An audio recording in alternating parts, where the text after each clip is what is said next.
안녕하세요, 인테크입니다. 오늘은 2025 갤럭시 탭 S 시리즈를 정리해 보려고 하는데요. 최근에 탭 S11 시리즈 출시에 이어서 탭 S10 라이트까지 출시를 하면서 라인업이 상당히 복잡해졌습니다. 공음 기준으로 구매 가능한 제품들 정리해 볼게요.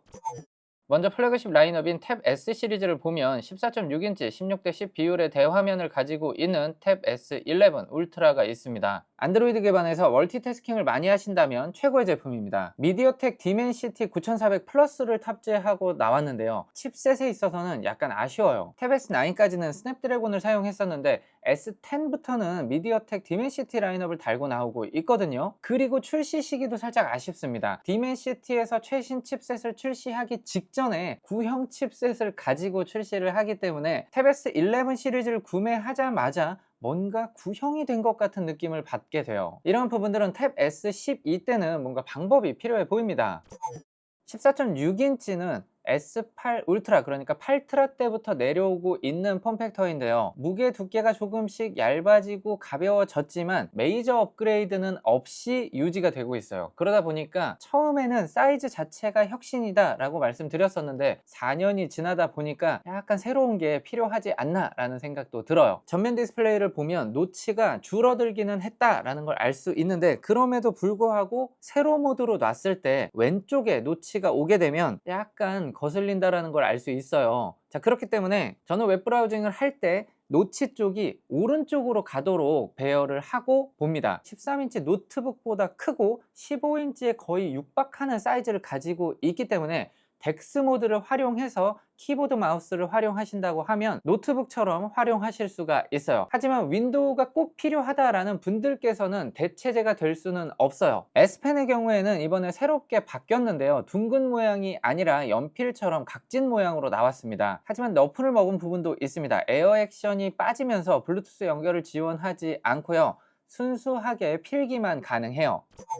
가격 대비 성능도 고려를 하셔야 하는데요. 256 기준으로 150만원대의 정가를 가지고 있기 때문에 어지간한 노트북들을 거의 다 구매하실 수가 있어요. 요즘에는 또 투인원도 많이 좋아졌기 때문에 필기가 그렇게 많지 않다라고 하면 투인원이 오히려 나을 수도 있고요. 하지만 필기를 많이 하시고 안드로이드 기반에서 멀티태스킹을 위주로 사용한다고 하면 이만한 대체제가 없습니다. 탭 S10 시리즈 때부터 전면 디스플레이에 반사 방지 처리를 해서 나오고 있는데요. 따로 필름을 부착하지 않고 사용하시는 분들에게는 분명히 좋은 장점이겠지만 필름을 또 부착하는 분들께는 오히려 애매한 지점이 될 수도 있습니다. 8트라 때부터 비교를 하자면 사실 굳이 넘어올 포인트를 찾기가 좀 어려운 폼팩터이기도 하거든요. 저희가 8, 9, 10, 11 울트라를 다 가지고 있기 때문에 따로 영상에서 비교를 해드릴게요.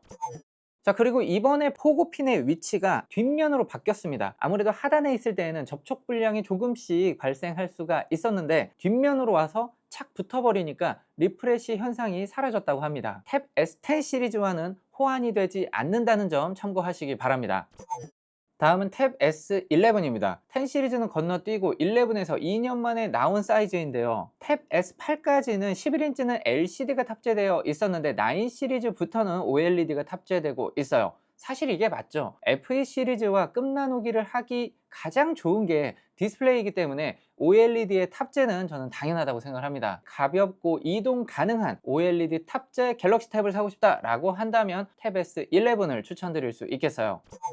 울트라와 마찬가지로 디멘시티 9400 플러스를 탑재하고 나왔는데요. 11인치대가 정말 경쟁이 치열합니다. 특히 아이패드에도 에어가 자리 잡고 있는 라인업이기도 하고요. 중국산 태블릿도 11인치와 12인치까지는 정말 많은 제품들이 쏟아지고 있어요. 자, 그런데 11인치는 멀티태스킹이 가능하긴 하지만 약간 아쉬운 사이즈이기 때문에 화면 비율이 저는 정말 중요하다고 생각을 하는데, 갤럭시 탭의 16:10 비율은 문서 가독성에 있어서는 약간 아쉬워요. 최근에 중국산 태블릿을 보면 5:7, 4:3 비율을 적극적으로 활용하고 있거든요. 직접 써보니까 확실히 문서 가독성이 높고 영상 보기에도 적절하더라고요. 결론적으로 11인치에서 13인치 초반까지는 16:10 비율이 약간 아쉽다라는 생각이 들었어요.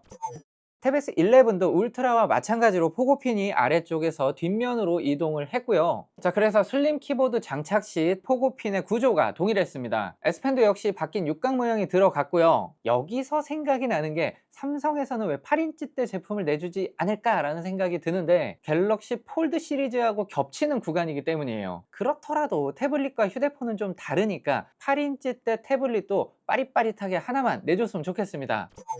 다음은 탭 S10 플러스입니다. 올해 나온 제품은 아니고 작년에 출시한 제품인데요. S11에서는 12.4인치대를 출시하지 않았어요. 디멘시티 9300 플러스가 탑재되어 있고요. 반사 방지 처리가 되어 있어요. 12.4인치는 울트라와 기본형 사이에서 적절한 사이즈다 라고 생각을 하는데요. 멀티태스킹도 할만하고 가방에 넣고 다니면서 이동도 가능한 제품이라서 저는 개인적으로 좋아하는 사이즈입니다. 특히 학생분들이 공부할 때도 가장 좋은 사이즈가 아닐까 싶은데요. 가로 모드로 두고 왼쪽에 강의 띄워두고 오른쪽에 삼성노트 열어두고 쓰면 꽤 괜찮은 비율이 나옵니다. 자, 그리고 탭 S 시리즈와 FE 시리즈의 가장 큰 차이점은 AI 기능의 탑재 유무예요. FE와 라이트 버전은 AI 기능이 모두 다 빠져있기 때문에 삼성 노트에서 생성형 AI 기능을 써야지 라고 생각했다면 탭 S 플래그십 라인업으로 가셔야 합니다. FE 시리즈는 기존에 11인치와 12.4인치로 출시를 했었는데 이번에 FE 플러스가 13.1인치로 출시를 했습니다. 아무래도 중국산 태블릿이 12.4인치대를 공략해서 인기를 얻다 보니까 조금 더 큰 태블릿을 내고 싶다 라고 생각을 했던 것 같아요. 탭 S10 FE와 FE 플러스 모두 엑시노스 1580이 탑재되어 있는데요. 절대적인 성능은 약간 부족하지만 필기하고 영상 보기에는 부족함이 없습니다. 앞서 말씀드렸다시피 AI 기능이 빠져있다는 게 가장 아쉬운 부분이기 때문에 공부용 태블릿으로 구매하겠다라고 생각을 했다면 나한테 이 기능이 필요 없는지 꼭 점검을 해보셔야 돼요. FE 시리즈부터는 OLED가 아니라 LCD가 탑재되어 있고요. 쿼드 스피커가 아니라 듀얼 스피커가 들어가 있습니다. 하지만 디스플레이 밝기나 LCD 품질이 전체적으로 나쁘지 않아서 저는 사용하기에 불편함이 없었고요. 시야각도 괜찮았습니다. 그리고 블루 컬러가 잘 뽑혔다라고 생각을 하거든요. FE 시리즈 구매를 고려 중이라고 하면 블루 컬러 추천드려 볼게요. 마지막으로 탭 S10 라이트입니다. S6 라이트 이후에 4세대 만에 나온 라이트 모델인데요. FE가 있는데 굳이 라이트가 왜 또 나왔을까 라고 생각을 했는데 S펜을 지원하는 엔트리 모델을 낮추고 싶었던 것 같아요. FE라고 하더라도 가격대가 50만원을 넘어가기 때문에 진입 장벽이 좀 있거든요. 그런데 라이트는 현재 구매 가능 가격으로 보면 40만원 초반대이기 때문에 아무래도 진입이 수월해졌어요. S6 라이트의 경우에도 욕도 많이 먹었지만 S펜 지원 기능 하나만으로도 굉장히 롱런했던 제품이에요. 칩셋은 엑시노스 1380이 들어가서 약간 아쉽기는 한데 필기하고 영상 보기에는 괜찮고요. 그보다 아쉬운 부분은 화면 밝기가 조금 많이 내려갔습니다. 그리고 시야각도 좀 아쉬워요. 측면 지문인식도 빠져 있고요. 충전 속도도 25W급이 탑재되어 있어요. 전반적으로 무게와 두께도 조금씩 증가를 해서 1대1 비교를 하면 약간씩 너프를 먹은 부분들이 꽤 많이 있는데 자세한 내용은 제가 추가 컨텐츠로 제작을 해드릴게요.